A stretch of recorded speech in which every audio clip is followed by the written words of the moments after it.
Hi everyone! Ashley is the owner of Chip from Chip the Manx, the world's most famous Manx cat. She has been sharing Chip's adventure for about 4 years on social media. She's also a well-known pet influencer coach, helping aspiring pet content creators on her YouTube channel. Let's get started. This is Donie, the co-founder and CEO of Vital Pet Life. And I'm Dr. Amber, your official veterinarian at Vital Pet Life. We're here to talk about pets, pet nutrition, and wellness, anything that can help our fur children live a longer, vibrant, and happier lives. All right. Yeah. Welcome to Vital Pet Life Podcast.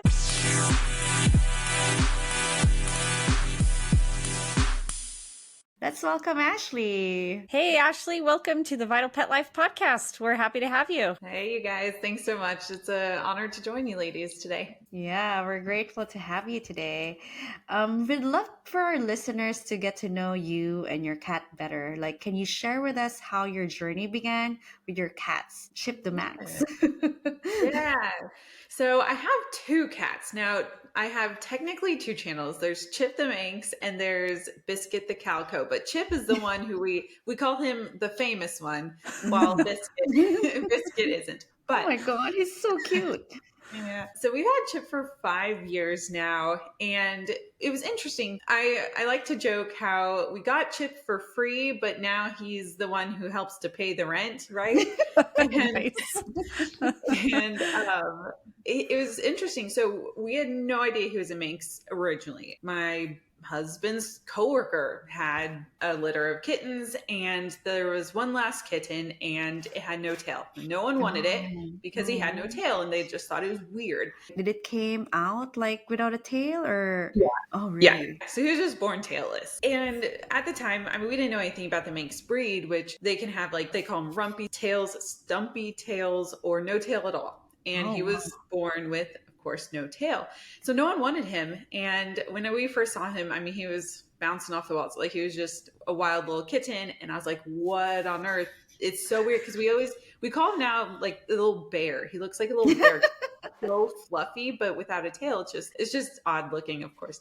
So yeah, so when we got him, we actually did a DNA test, and then we learned a little bit more about the cat's parents, Chip's parents, but we learned that he was a Manx. And so after learning about the Manx breed, I mean, the way I describe it is that he is essentially like a golden retriever, but cat version. He is super cuddly. I'm just different than any other cat that I've encountered before. I mean, he learns tricks really fast. He's just different, and he's extremely smart. So I was like, this is so weird. So of course, looking into the breed, they are essentially known to be that way.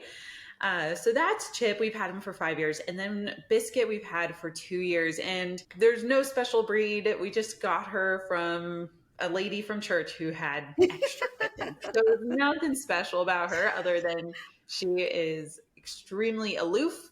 And she is a little Biskit. But like a typical calico. Oh, for sure. Really?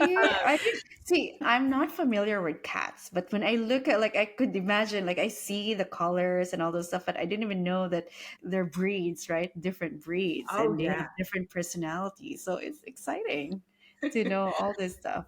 Yeah, I did a video once a few months ago on Chip's channel where I talked about how dog owners are all for their specific breeds. You know, they care about their breeds, but with cats, everyone says like, oh, I have a black one. You know, oh, I have an orange cat. Yeah, that's so true. Yeah. Probably like 90% of, records in vet clinics are like they're Orange. domestic, medium hair, short hair, long hair, like they're, the color and how long their hair is. Cause we really don't see a lot of purebred cats. Oh, really? As much as we do dogs. Yeah. Yeah. Oh, wow. Sure. And I guess there probably isn't necessarily an incentive, or I guess there are some breeds of cats that they do for shows and stuff, but overall there's also a cat show. Oh, okay. Oh, that's exciting. Like, I didn't know anything about that. Yeah. So it was only about a year into owning Chip so when I was younger, let's say it was around like 2014 or so, my cats, when I was younger and like living with my parents and such, I wanted to document their life on Instagram. So all I did is they were like the OGs, right? They're the original, like my experience with influencing, I suppose. They never had more than like 1,000 followers. But I used it as like a way to document memories of those cats. So then when I had Chip, I was like, you know what? I want to document the memories of Chip. So I started posting about a year or so into having him. And then things have just Blow up. yeah, things have drastically changed since then, of course. I mean, just turning it into a business in a way, of course. But yeah, so I've been now posting on his channel for 4 years. Wow, That is that's awesome. I know, and that's a lot of dedication. How many times in a week do you have to put like content out? Yeah, so I have found over time that essentially if you don't post more, or if you don't post at least about 3 times a week, then you can essentially the word could be demoted or so in the algorithm. Nowadays, it's actually not really as beneficial to post every single day, but it depends on the platform. Every Mm, platform is different. mm. And I do have Chip on like TikTok, Instagram, YouTube. He has a Facebook fan page, and I did try to make a Twitter X account, but it's just too much. It's just too much to do. That Um, that's probably a full-time job just with what you have Yeah. already. So it's I a lot. know. In addition to sharing the memes and the life of Chip and Biscuit, you're also a pet influencer coach, like helping aspiring pet owners to be content creators. Oh my gosh, that's like another like full-time job. Yeah. And so I started that all up because if we backtrack, social media 6 years ago, it is an incredibly different space than what it is today, right? And back then, of course, about 4 or so years ago when I was posting about Chip, the intention and the audiences on each social platform is already different today than what it was back then. Hmm. And I have seen I mean, so many people attempt to become content creators and just fail. Although fail is a harsh word, I would say they just quit. And one thing that I decided, I was like, you know what, I want to at least educate people in my real life. So I literally sat down for hours with people in real life, and because they were like, oh my gosh, I want to do this too, right? So I sat down with people, and I realized it took an insane amount of time. I mean, over like 8 hours or so sitting down with people to teach them step by step how the social media platform works, how to make a video, how to make a good video, right? Because just making a video isn't Yes. necessarily a winning strategy. Yeah. And it took forever. So then I was like, you know what? I've seen so many people fail, I guess. So many people quit. And it's not that hard. You just really have to be strategic. You have to be intentional with your posting. So again, about 2 or so years into having Chips' channel, I was like, I really want to just help other people get over this hump of the whole like research, learning, trial and error portion of being a content creator, so that they can like actually make some money or actually get some followers on social media. Yeah. So I created Petfluencer Secrets about 2 years ago, and it's a combo between my YouTube and then a kind of like a group coaching program. On YouTube, I give a ton of just like free advice and stuff, because the whole point isn't like necessarily like I want to make a whole bunch of money or anything. It literally is like coming from a heart of passion of just like I have seen people struggle.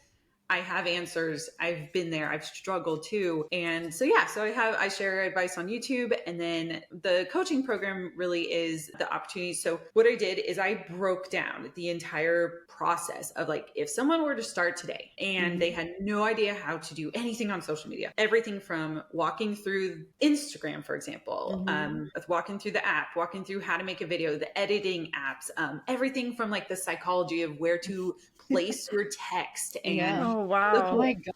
like, there's so much to it that it just I'm sure.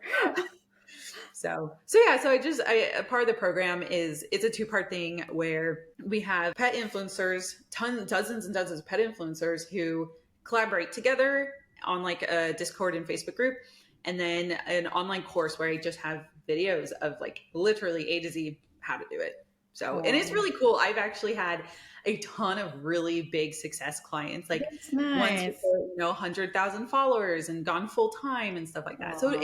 it's really cool. It's really fun Yeah, to see. and I think the one thing nice about it is that you're helping change people's lives too. If you, the amount of time that they, I mean, even if it's like just posting, but they can pretty much like be with their animals and Yeah. do Yeah. And something they love.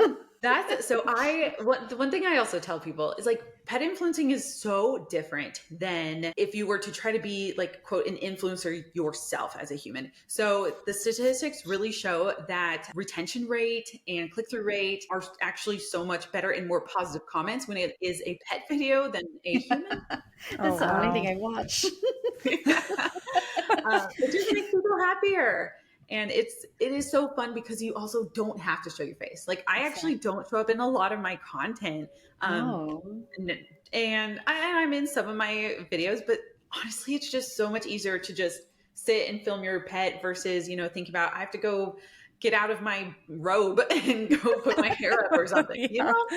So it is a really nice alternative being a pet influencer instead of being what I just call a human influencer. I mean, Yeah. I've been enjoying. There's this like I forgot the name of the pig that I follow on Instagram. Oh, Merlin, I think. Oh my God, he's so Oh, cute, and I'm learning so much that they're also pretty smart. Like wow. Merlin knows how to do like a lot of sit and like all those commands, and I'm like, oh my God, look at Merlin. It's always so fun watching some like abnormal, like I follow snake accounts and then Oh, that I'm scared. like there's this one who has a pet skunk. I mean, I follow all sorts. It is wild what people do with their pets, but it's so fun. So, what do you find that your followers are most interested in out of all the types of videos, or like cat care tips, or recreational viewing, funny videos, or both of them together? What do you think? Yeah. So this also has really changed over the past few years because if we think back, let's say again, 4 years ago when I started, TikTok was a platform where it Mhm. truly was for mindless entertainment. I mean, Mhm. aside from if we think about Vines, Oh, yeah. so Vines was like the birthplace of the like mindless scrolling, but TikTok really revolutionized it, right? Because it was when TikTok came around when everyone started talking about our attention span going down to like 6 seconds or whatever. 6 seconds or seven So, seconds, I remember. so yeah. So back then I was making what again I call the mindless entertainment videos. And although people love that, the algorithm doesn't love it as much. So unfortunately, as a influencer, you have to not only play what the audience wants, but then also give the algorithm what it wants so that you continue to grow. It's a little bit of a struggle, but I really have broken it down into like two different categories for my specific content. I have informational. So I have a really popular series called Cat Facts. So my Cat Facts series does really well. And I personally love making those because every week or so I just research something I've always wanted to know about cats. And then I make a video about it and it's fun. And then my other category is just all the other stuff like mindless entertainment, funny meme like content. As a millennial growing up with memes and vines and stuff like that, it is very relatable and enjoyable for me to make. So that's what I enjoy. And then, of course, people, the audience, they're kind of all over the place. People love learning stuff. Yeah. So the Cat Facts informational content is great. And then, of course, it's nice to just be able to scroll, get a laugh as you're scrolling I your do For You page too. For sure. I'm learning more on all the social media that I'm looking at. Instagram. Oh, I didn't even know that you can do this, like you can do that. I feel like there's a lot of treasure trove that I found on social media that I'm like, oh, God. I always tell him, you know that we can get this really cheap with this. Like, there's a lot of crazy stuff. Sure. And I think it's getting broader, endless opportunities, being able Oh, yeah. to. I will say one big con having your job as like an influencer is the fact that you're on your phone all the time. So Oh. I feel like I get the ads for all the cool products. I get to see all the latest things, but that's also having a phone every Sunday. It tells me how much time I was on my phone, and it is not okay. It's not Oh, healthy. wow. Yeah. That is Yeah. one big bad thing about being an influencer. You're on your phone so much. Oh, Yeah. so you just record everything on the phone? Sorry, Dr. Amber. Sorry, Like, go I'm ahead. just curious. Yeah? It's all on the phone? Yes, so many influencers now, it's just on their phone instead of doing anything on your desktop. What's interesting is before I had gotten Chip, I did dabble for about 2 years in another niche in regard to like YouTube and content creating and stuff. And everything was pretty much done on the desktop, but now everything's on my phone. Unfortunately, I do have like 20,000, and I'm not joking, like photos and videos on my phone. How do you store that? Oh my God.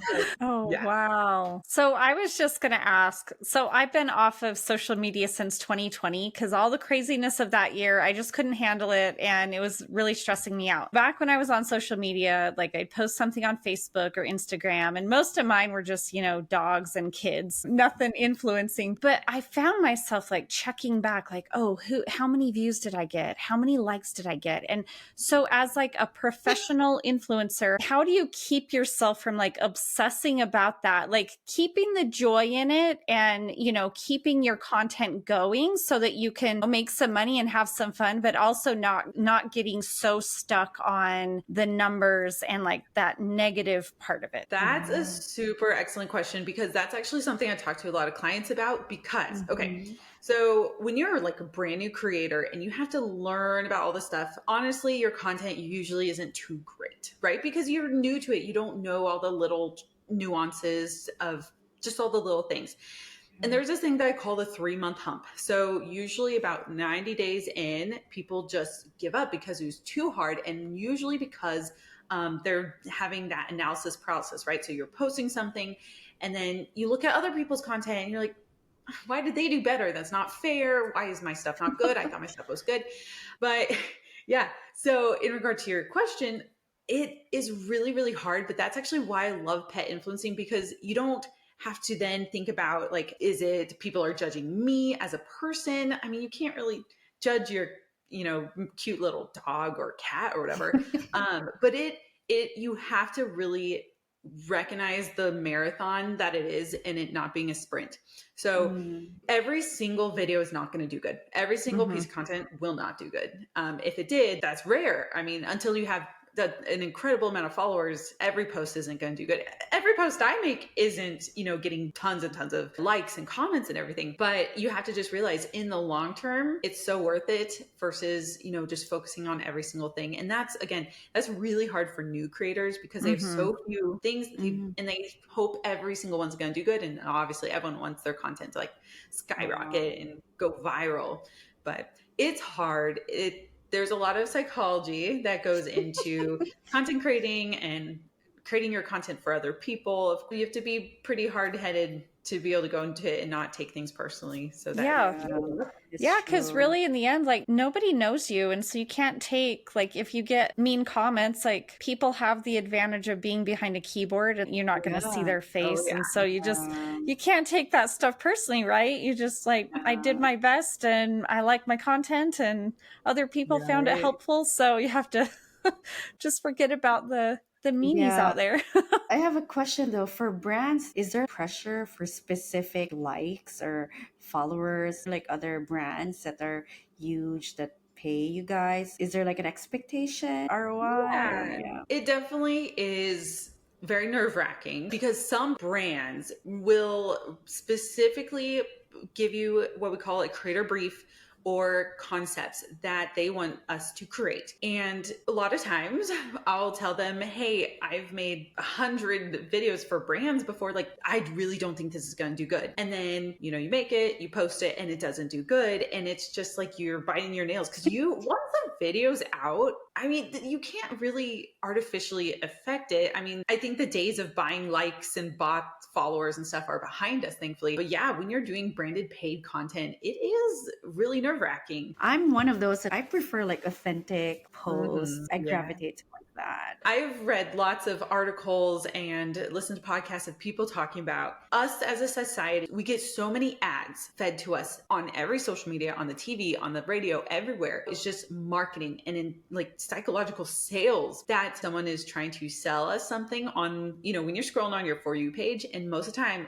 they'll just scroll because they're like, I'm not going to get anything out of this. I'm not going to, whatever. So yeah, so brands nowadays thankfully, I'd say really within the past year or so, really are saying, you know what, you know your type of content, just make something with our product in it, or just make it a very authentic video, so that of course it increases that watch retention time, and it makes it so people are more trusting you rather than you just saying, hey, here's this product, and it's just not like your normal content. That's true. You mentioned about Mag's breed. Yeah. Have like a smart dog personality, and Biscuit is calico, and it's really the opposite. Like, is that really how a calico cat is known, like a little bit aloof, or how do you keep them entertained? I have to entertain my dog. Yeah, definitely the question about their aloofness is a question for Dr. Amber, because I actually really don't know. I mean, Chip is a boy, and I know boy and girl cats have kind of their differences. Biscuit is just a little calico, but I'm curious from you, Dr. Amber, if you actually have any insight into if there really is something with orange cats. I've heard orange cats, I don't know, they're their own thing. In practice, when you see a calico or a tortie come in, you're like, uh-oh, better watch out, because they're known to be really spicy. I grew up with long-haired calico, and she was like, I was her favorite person, but she was not a friendly cat.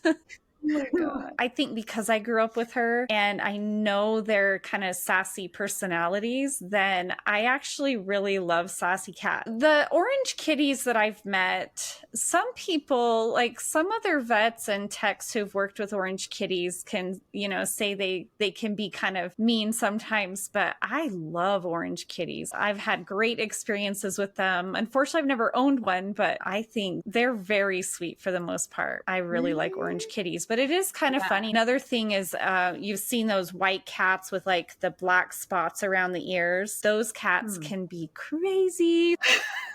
Weird. Even if there's not like a particular breed, your tabby cat or your domestic short hair, whatever, their color really does. Like you can kind of tell their personality walking in. Really? It is pretty interesting. Yeah. Wow. That is interesting. I guess going back to Donnie, your question in regard to how we keep our cats entertained. Honestly, I grew up with cats that were extremely low maintenance. You just leave out food and they're just satisfied.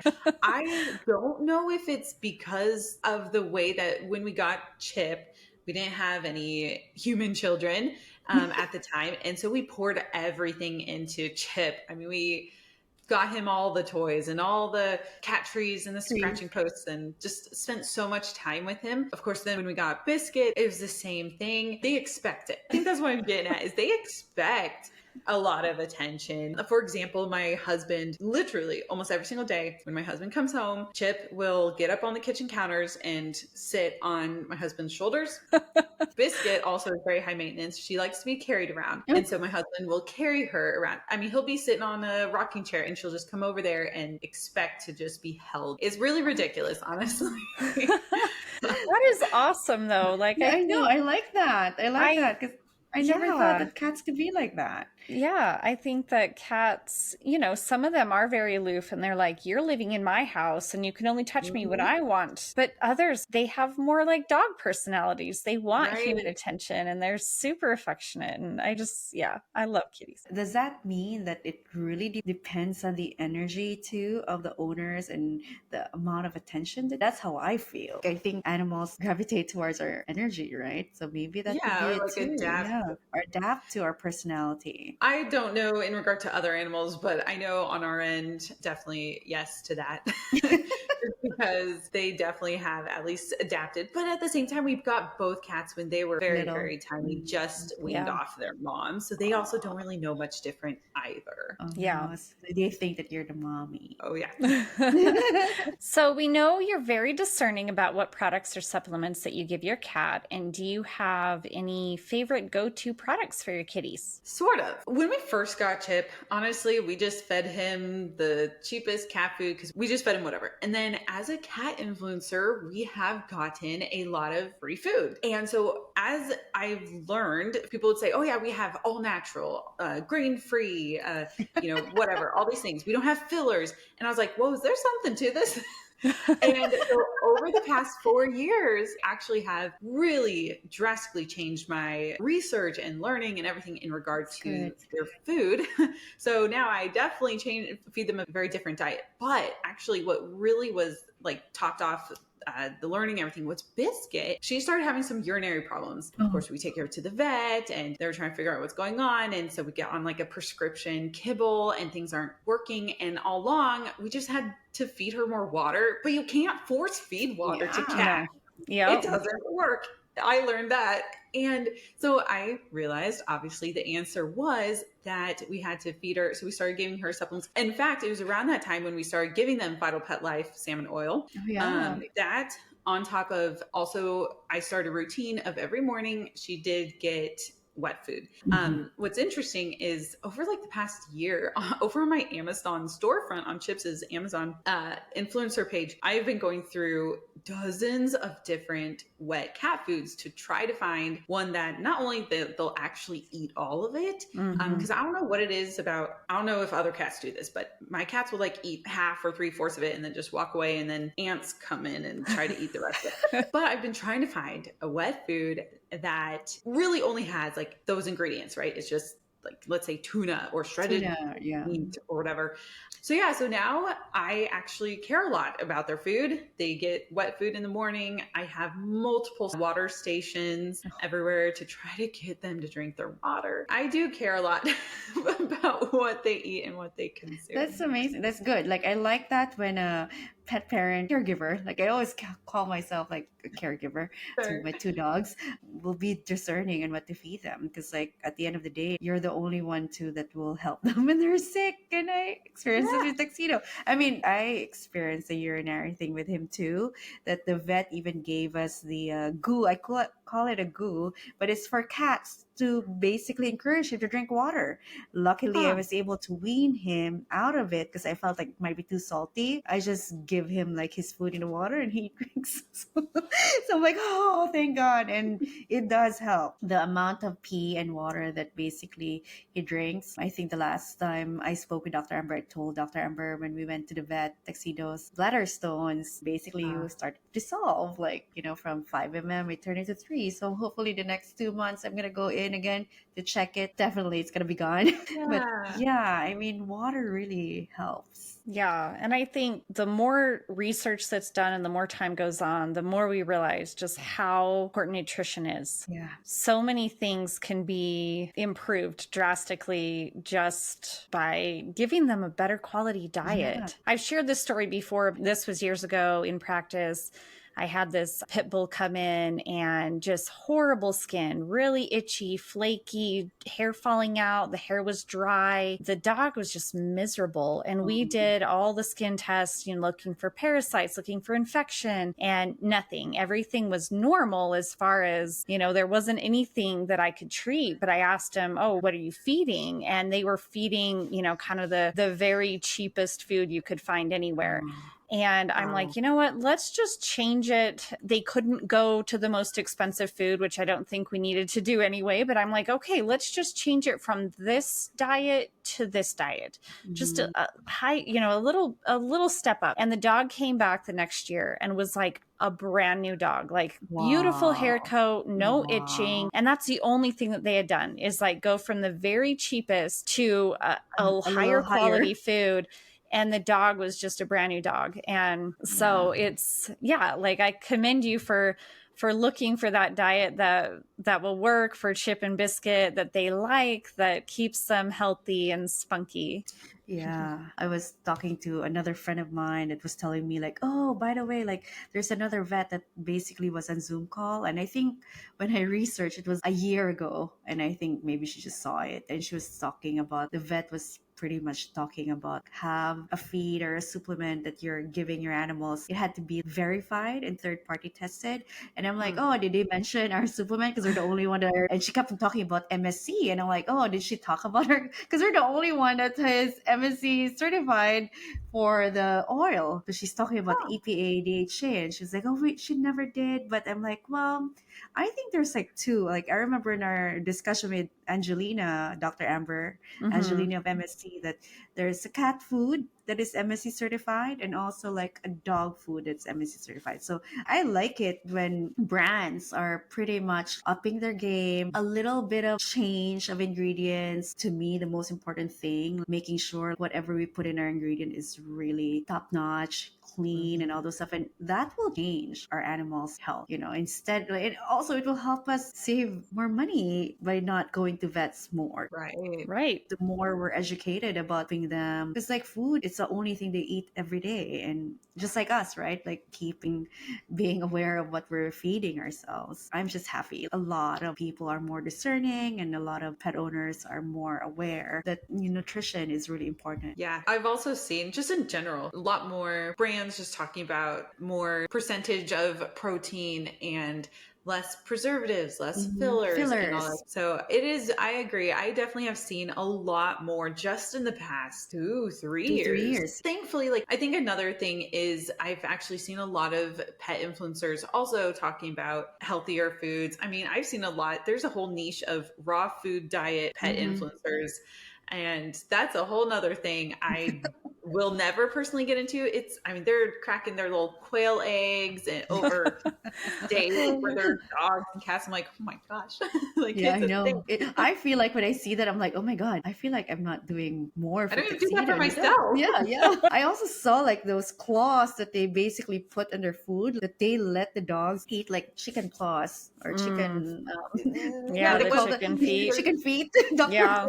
Yeah. And then sometimes they give full piece of mackerel or like sardines. Oh, I'm worried about the bones, but apparently, what do you think? Like some dogs can break down, Dr. Amber, like those tiny bones. Yeah, there's some. I'm not a huge fan of giving bones, but some of those like tiny fish bones or even like little chicken feet, if they're chewed up properly, and just bird bones are thin in general, they're hollow, and those are easier to digest and probably cause a little less problem than like if you give them a Yeah, a I don't beef think I'll bone or ever. something. Yeah, I'm not gonna give that to Tuxedo. Yeah. He will just swallow it. I've seen what he pukes sometimes, and I'm like, why you didn't chew it?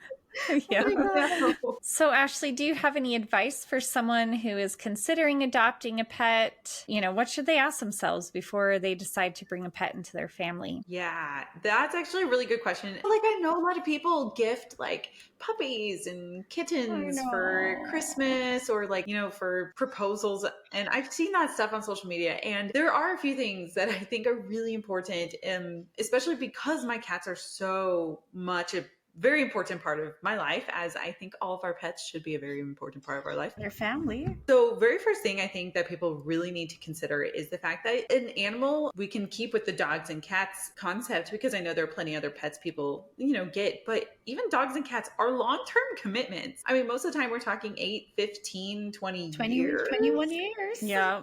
It's a huge commitment. And then it can also be a really big time commitment. Like I had mentioned earlier, I mean, we actually have routines with the cats, and we give them intentional enrichment every day. Like, it actually is a time commitment. Biskit's a really good example. Even cats can be a big financial commitment too, because of her very expensive, ridiculous prescription food we have to give her. And then the vet visits, we always have to go and get her blood checked and her urine Oh my God, checked, same thing with and me. I do that all the ultrasounds. time.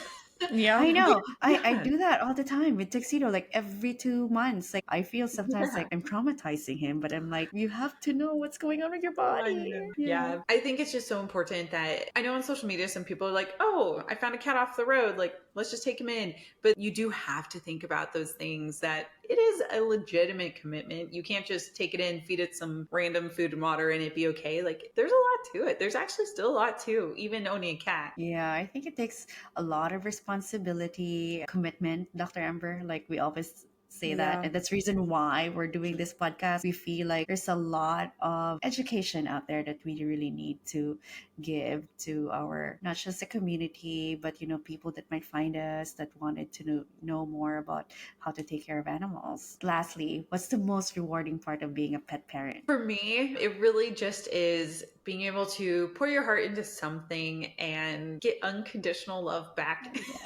Like, joy. I mean, it just, it doesn't matter necessarily what food I give them or what toy I buy them. They don't know any different. And they're still going to just love and you. want hugs and snuggles and pets and sleep next to my face in bed, and it's just it is a joy, like you said. I love it. One day I think I'll own a dog, but I just love my little cats.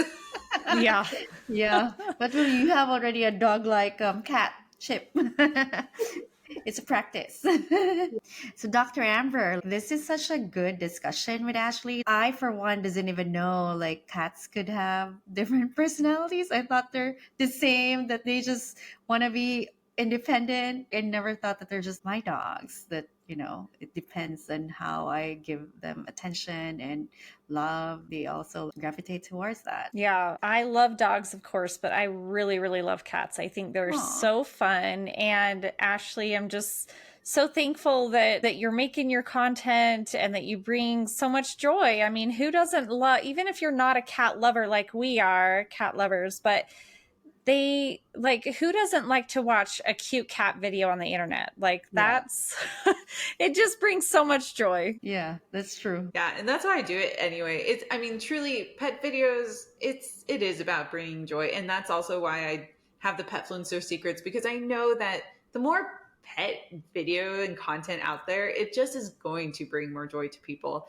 And so I enjoy it, and I truly feel like I'm going to continue being, Chips's, I don't even know what to call it, his, business manager for as long as I can. Yeah, I like that. I love that. Yeah. That's so cute.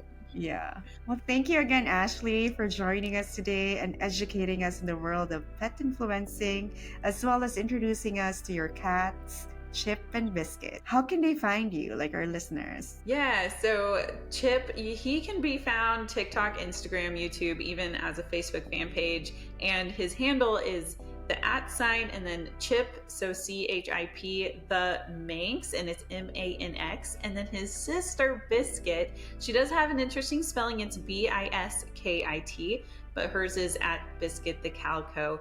And then, of course, if there are any pet influencers out there wanting to grow and learn more, they can find all my videos on YouTube at Petfluencer Secrets. Thanks so much again, Ashley, for joining us today, for talking about Chip and Biskit. We're super excited for, what you've done and to see more videos. Yeah, I appreciate the opportunity to talk with you ladies. Thanks so much. A big thank you to everyone who tuned in today. Don't forget to follow our channel for more episodes about pets, tips, and the latest news and advice from Dr. Amber. We are grateful to all of you for listening. This is Dr. Amber, your official veterinarian at Vital Pet Life. Thanks again for listening.